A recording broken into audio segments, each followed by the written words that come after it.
Hello, everybody. Welcome. Happy almost Friday, or whenever you are watching this. I'm Claire Wasserman.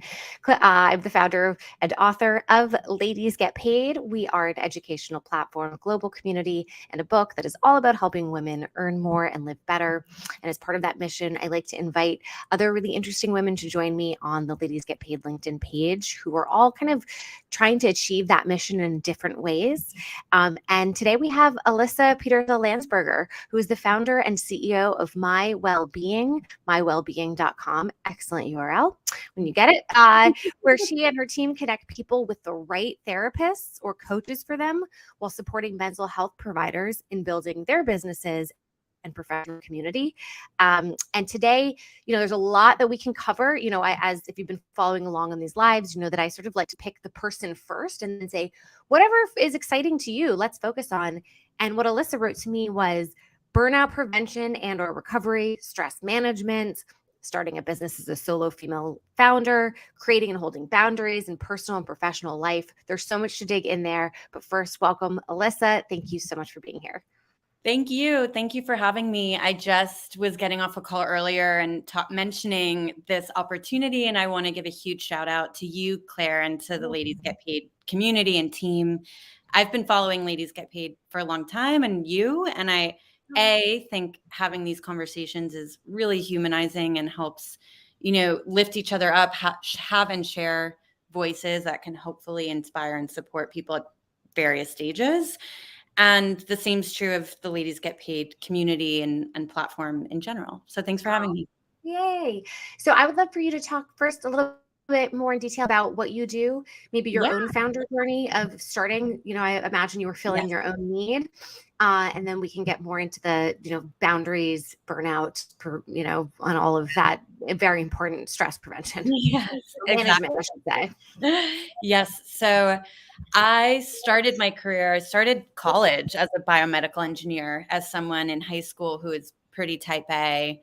I'll always be a recovering perfectionist who really liked math and science and thought biomedical engineering was a good idea. And eventually, found my passion with people, pivoted over into psych, did a lot of community organizing and policy work in the first chapter of my career.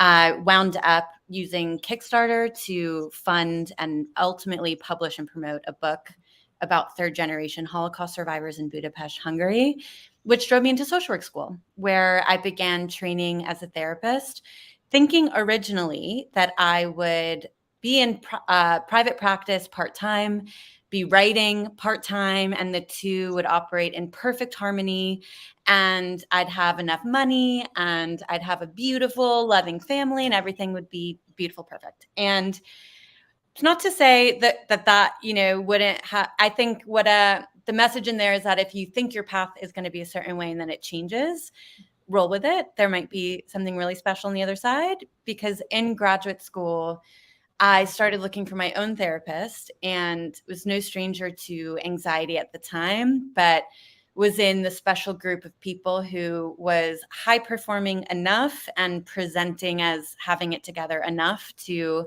brush a lot of the mental health wants and needs under the rug, because they weren't super obvious looking externally. And when I started graduate school, I decided that I didn't want to be a therapist without ever having been in a significant therapeutic relationship on the receiving end. So embarked on my first therapy search process, and kid you not, I must have contacted 40 therapists before anyone called me back. And if they did call me back, maybe the fee was different on the phone than it was on the website, or I didn't totally understand their expertise, or they didn't totally understand, where I was coming from, or there wasn't a personality fit.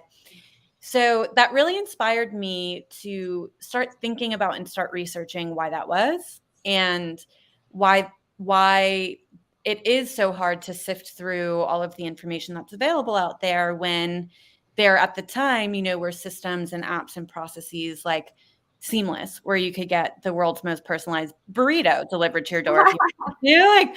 Why shouldn't that technology be applied to mental health? So I started MyWellbeing extremely small and extremely scrappily. It was straight up me and a spreadsheet. And I was very lucky to have been in graduate school, because that opened up a number of student supporting resources like grants and summer programs that provided office space and things like that. And my particular graduate school granted me access to just about as many therapists, professors, et cetera, as I wanted to talk to, because I was an aspiring social worker. So I could say, hey, I'm an aspiring social worker. Can you tell me about how do you find new clients? And people were generally extremely friendly, extremely supportive. So I mentioned that as well, because I think a lot of people get stuck in, well, is now the time that I should be starting? Am I trained enough? Do I have the skill set? Do I need an MBA? Do I need $100,000? Do I need this, that, or the other milestone? And I am a firm believer in the camp of generally no. I think the things that you need are, you need to be really motivated by the mission, because I think to start and grow something has massive highs and wins that are hard to put words to, but also has a lot of lows. And there's a lot of challenges and there's a lot of hiccups that if you are very drawn and tied to the mission, you can be inspired to power through, or to find the right support systems, or to identify creative problem solving. But if you're working on something that's kind of, you could take or leave it, you don't really care if it exists in the world in 2 years, 5 years, 10 years, then I think that would be challenging during the hard times to really persevere. So upon graduating, I had a Google sheet of about 50 therapists. I had done really thorough interviews and vetting processes of how did they practice? What did they think was unique about their practice? What did they think among the clients that they had the absolute best relationships with? What did they think was driving that? And similarly, had more and more individuals who were coming to me looking to begin care. And I did very thorough, very human interviews, trying to get a sense of what mattered to them. And I did a lot of interviews with people in successful therapy relationships and in unsuccessful ones. And for people who didn't feel seen and heard, why was that? What was missing? What may have made the difference for them? And for people who felt as though therapy really helped them and really changed their life, what did they think was unique about the therapeutic relationship they had? And fast forward a couple years, ultimately, the amount of people who wanted to find therapy through MyWellbeing exceeded the capacity of what I could do with a spreadsheet and myself in 24 hours in a day. So we raised what's called Friends and Family Round, which was a small fundraising round to convert a super scrappy MVP, or minimal viable product, into what became the first iteration of our product, which was a bit more automated, a bit more tech driven, and started selling that to providers to gain new clients and sharing it with all sorts of communities who might want to start therapy, that we could provide a really personalized way to do so. Amazing. Amazing. Something that I love that you said that actually I think had nothing to do with the point of what you were saying, was that you referred to the first part of your career as a chapter. I love that. Thank you. I had to comment on that. I think that's such a wonderful way of looking at kind of just life in general. And one chapter leads to the next, and nothing is, finite. And it's how you build on it. So when I asked you, what do you want to focus on? What's exciting you? I mean, you're in the mental health space. There's a lot that you could have focused on. So why did you pick boundaries and burnout? I picked boundaries and burnout for one, because we see them so often in the work that we do at MyWellbeing. And so far, we've served over 250,000 people in helping them find care. We also reach over 30 million people in our content, newsletter, blog.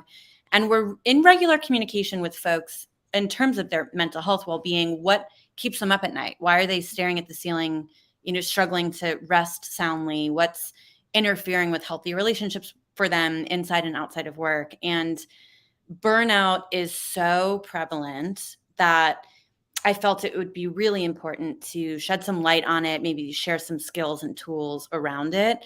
And similarly with boundaries, both inside and outside of work, it can be really hard, especially in a virtual world professionally, to identify the types of boundaries that really fuel oneself and to honor and really see those through. So it wouldn't be an entirely honest answer without also saying that those are two things that throughout the last 5-10 years that I have really struggled with. And I was just talking recently with a fellow female founder, and I was sharing that on occasion, I do some coaching work and I provide some therapy, and the two are slightly different.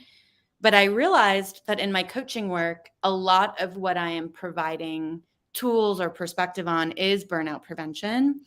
And counterintuitively, the conversation I was having with this colleague was that when I look back and when I'm thinking about, someone, if they're in the first year of starting something or first day of starting something, and there's an interesting dynamic of, I don't know that my advice is, hey, you have to log off at 4:59 or else. Like, because what's really interesting, having gone through a couple periods of burnout and on the roller coaster of cycling, experiencing some of the signals of dipping into a burnout period, putting in some extra intention and effort to come out of that period and be more recovering from it and building that resiliency.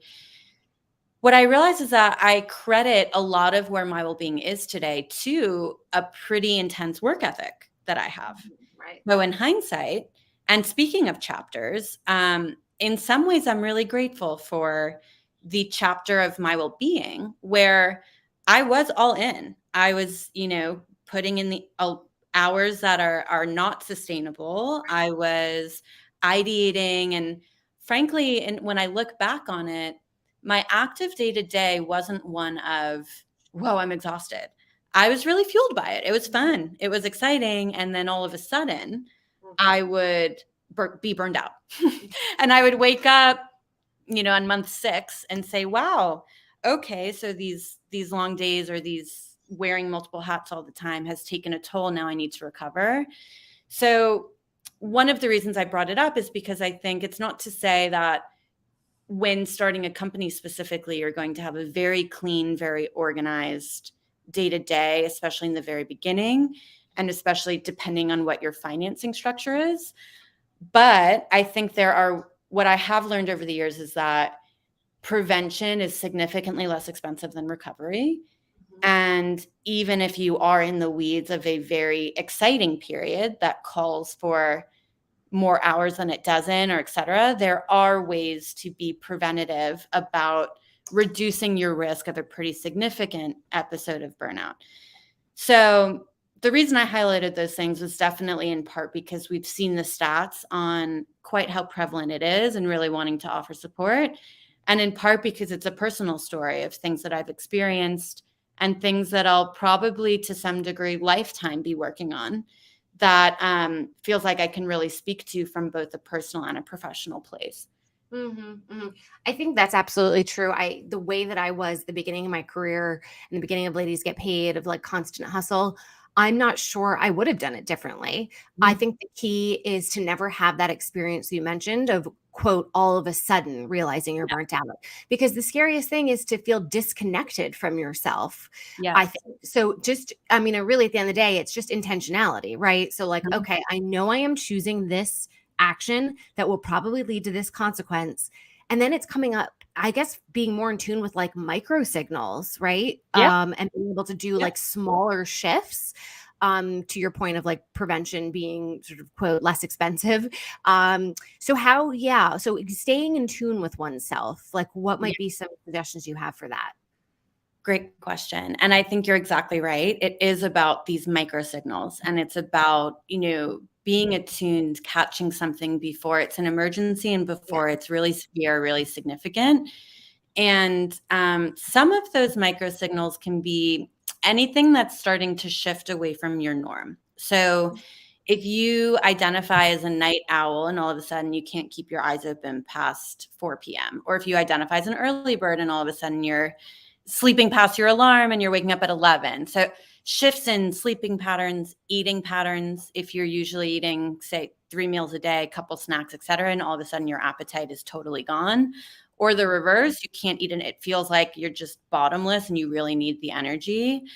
Any shifts in relational reactivity. So you might notice a little bit of irritability, a little bit of impatience, maybe a teammate or a colleague or a friend or a sibling or a parent who usually is a source of support or joy or someone who you might commiserate with maybe you notice things are just annoying you a little bit more. That is surprisingly a very common micro signal where you're just kind of annoyed more easily.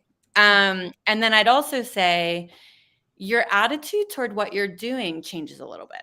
So any feelings of I have to do this as opposed to I'd like to, or I'm choosing to, or dare I say I'm excited to.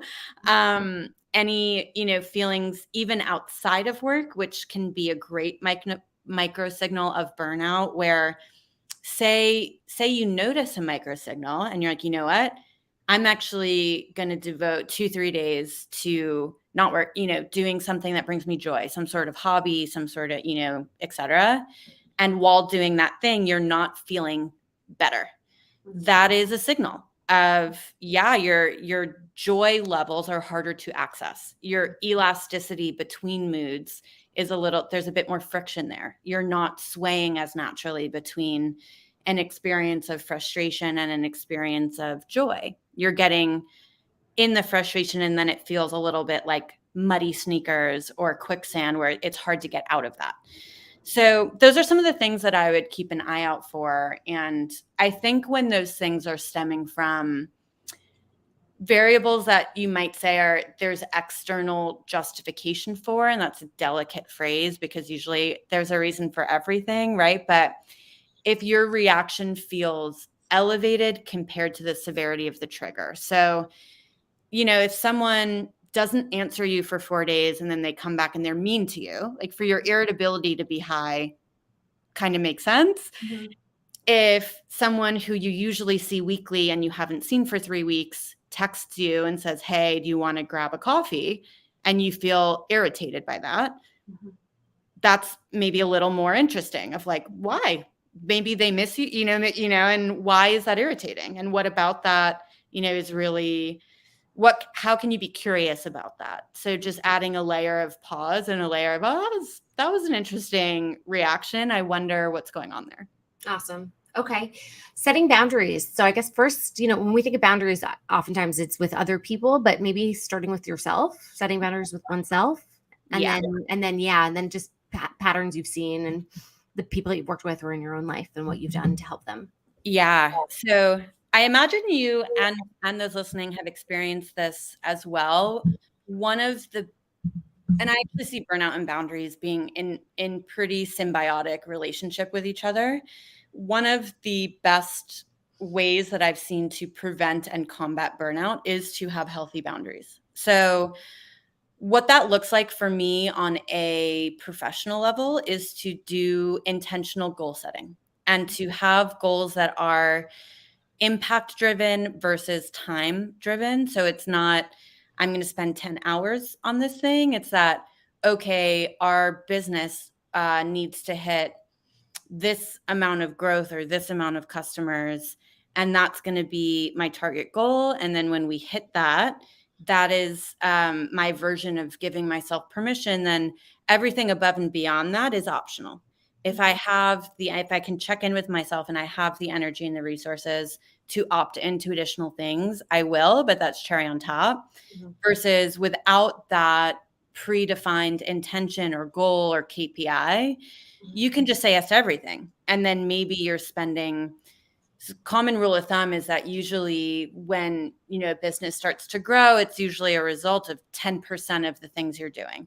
So it's 90% of your time that you're spending and investing and using energy that maybe isn't actually driving things forward.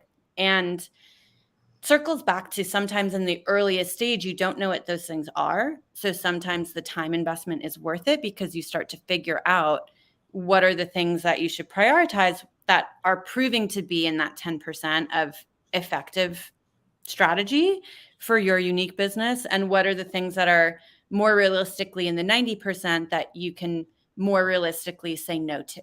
So one of the things that I really like to remind myself and remind others about boundaries for self is that a lot of us are conditioned from a really young age that saying no is mean or bad, or it makes us unambitious, or it makes us weak. Mm-hmm. And not only is that not true, usually if you're saying no to something, you're saying yes to something else. Right. Right. So I like to think about it more as like, what are the things that you want to say yes to? How can you make sure and set up guardrails for yourself that you're very likely to be saying yes to those things on a weekly basis? And if the language is that you need to say no to other things to make those things happen, you can still lean back on, the bullet point list or the Post-it note or your written out notebook or whiteboard that shows, hey, but these are the things that are a hell yes for me. And I'm going to keep saying yes to those things. Right. And sometimes that's stuff for your business. Sometimes it's stuff for your life. Sometimes it's stuff for your children. I listened to a podcast recently, and the guest was invited on, an epic international business trip with senior executives and, celebrity influencers and et cetera. And he wound up saying no to that in order to say yes to, a sports competition that his 5-year-old really cared about. And he thought about, who's going to miss me more? And he thought about like, where will I have more impact? And he thought about which of these, if I zoom out and I accelerate 10 to 20 years from now, which of these things am I going to look back on and hope or wish that I had said yes to? And it sometimes comes with grief, the no. Would he have loved to do both? Sure. But he felt, really justified and really confident and a lot of heart in the yes that he chose. And I think that's a really beautiful example of that practice of the more that we get to know our values and what things we want to make absolute sure our yeses. It's not that the no's are easier, but they become more defined. I love that. It also, I think, removes maybe the element of guilt, right? Because if you're not looking at it as saying no to something, which is to me a negative and then you feel guilty, but rather yes to something else, like, how would you feel guilty? Like I mean, in some ways it's being able to sit with the both, sort of the complexity of like, Yes. and right, like I hated to say no. I feel bad about it. And I'm also happy to say yes to this other thing that I have determined is, more aligned with my priorities. Yes. So that's awesome. And I love that you brought that up because it brings up something else that is peripherally related to burnout and boundaries, but a slightly new can to open, which is how we feel when we say no / when we might be at risk of disappointing someone else or being disliked or less popular or viewed in any sort of way, which I do think for women especially, we are more socially conditioned to be needing to be extremely ambitious and successful and also well-liked. Yeah. And the research shows that successful women are less likely to be liked or more likely to come under pressure or come under feelings of, jealousy or envy or competition or et cetera in professional environments when they start to experience some success. And the reason that came up for me is because that feeling of guilt, I think in my own therapy and coaching and in the work that I lead for others and on our own team, I'm consistently reminding myself and others that you don't need to remove either your own discomfort or someone else's, and or to feel discomfort does not mean that something is wrong.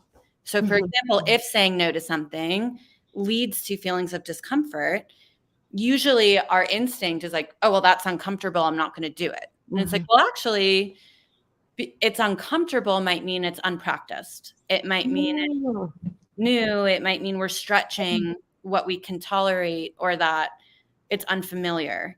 But it doesn't necessarily mean it's wrong. So some of the work is also practicing how can we tolerate the feeling of discomfort and not to an extent of, plowing through signs that your mind and body are trying to tell you that you're exhausted. Right.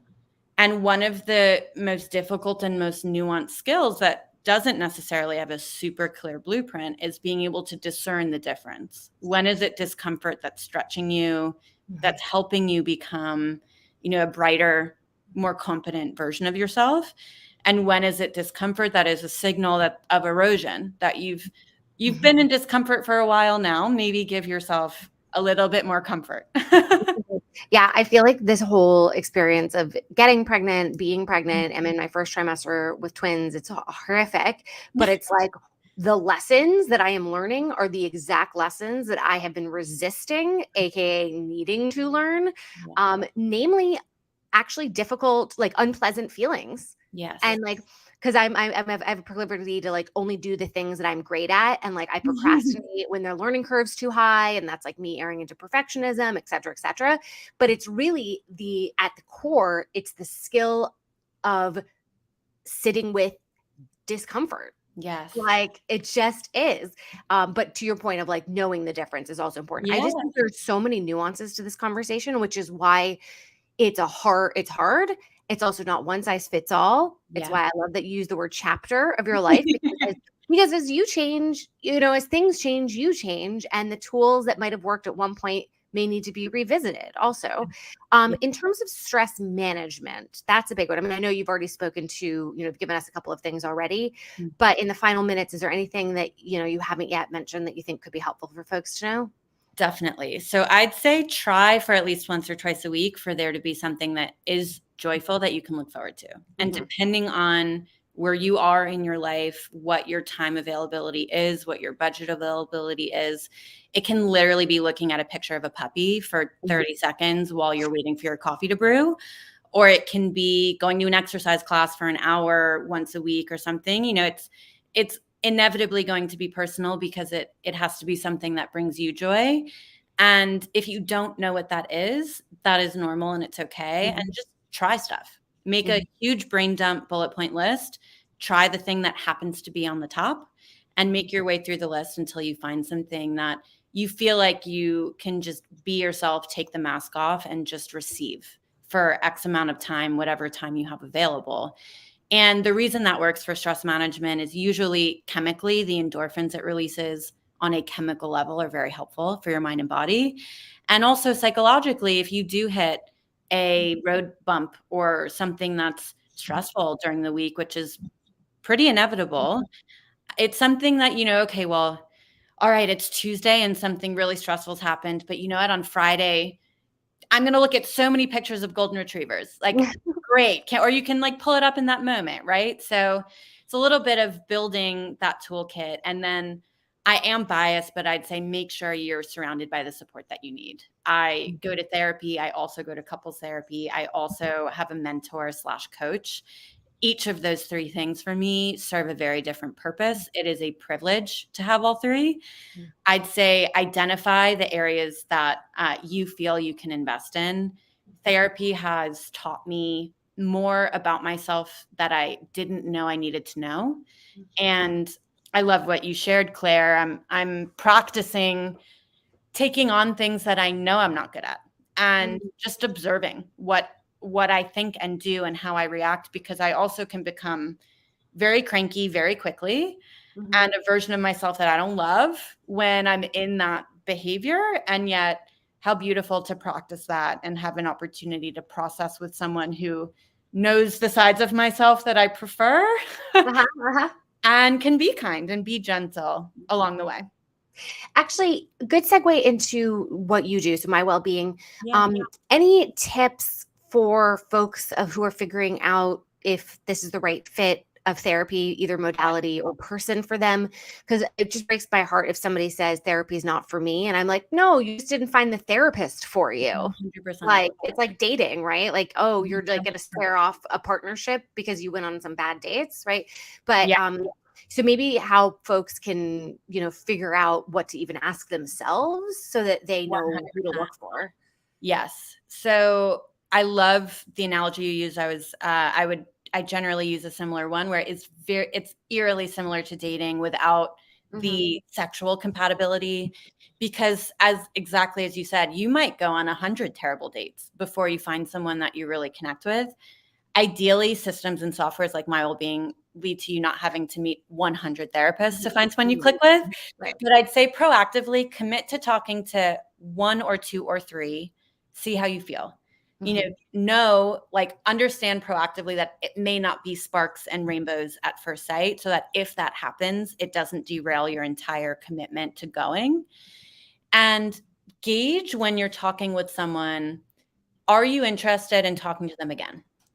And Mhm. if you're feeling uncomfortable, is it because you're learning things you didn't realize, or you're tapping into feelings that are heavy or painful, like sadness or grief or guilt, which is common and likely, and sometimes things we need to unlock to move forward? Or do you feel as though the person is not listening to you? Do you feel as though you have to repeat yourself 12 times for something to make sense? Sometimes you do have to clarify something, but innately, sometimes we have a sense of, particularly if it's virtual, do you feel like the person is responding to emails on the other screen? Do you feel safe asking them that? And one way you can do that at the very beginning is take consult calls. Usually they're free. Usually they're 10 to 15 minutes. So they're not a huge financial or time commitment. And things you can ask your provider or prospective provider, things like, hey, can you tell me about what working with you is like? And as they speak, see how you feel. See, oh, wow, that sounds kind of interesting. That sounds like something, I might be curious to experience more. Or you can ask, can you tell me about a couple of the types of folks that you've worked with before? And, maybe they describe female professionals who XYZ, and you're like, oh, that's me. I want to work with you too. Or you can even share, a bit more about what you are hoping to work through. And then you can say, can you tell me about a time you've worked through something like that? What was that like? What was that therapy like? And see, if the way they describe it, the way they describe how they might approach it resonates with you. Love it. Yeah, those are a So couple. good. And by the way, also on your site, you have the therapy dictionary, you've got a content corner. So tell everybody where they can find you, follow Yes. you, and most importantly, pay you. And also, by the way, for those watching on our Facebook and YouTube pages, come on over to the Ladies Get Paid LinkedIn page, where Alyssa is going to be popping in right after our chat in a minute. Underneath the recording, she's going to be putting those links. So, Yeah. but tell us what they are, how people can connect. Absolutely. You can find us at mywellbeing.com. Anywhere that says get matched on that page, you can start your therapy matching process, share your preferences, and we will send you 3 curated recommendations unique to your needs. You can find us on all social at Find My Wellbeing, Instagram, Twitter, Facebook, Threads, and also on LinkedIn, My Wellbeing. And as Claire said, I want to reiterate, I will be hopping over to the Ladies Get Paid LinkedIn. Please find us there. And thank you so much, Claire, for having me. It's been a true pleasure. Yes, and you were right. You did make me feel better physically. I was like, when I was feeling so nauseous today, I thought, I'm actually really happy to have this be my chat. I was like, if you're ever going to have a chat with somebody, let them be a therapist. Yes. But hopefully we didn't turn it too much into my therapy. But really appreciate you. Your work's so friggin' important. And thanks to everybody for watching, whether you were live or after the fact. I know this was incredibly valuable. Now go get paid. Thank you. Thank you.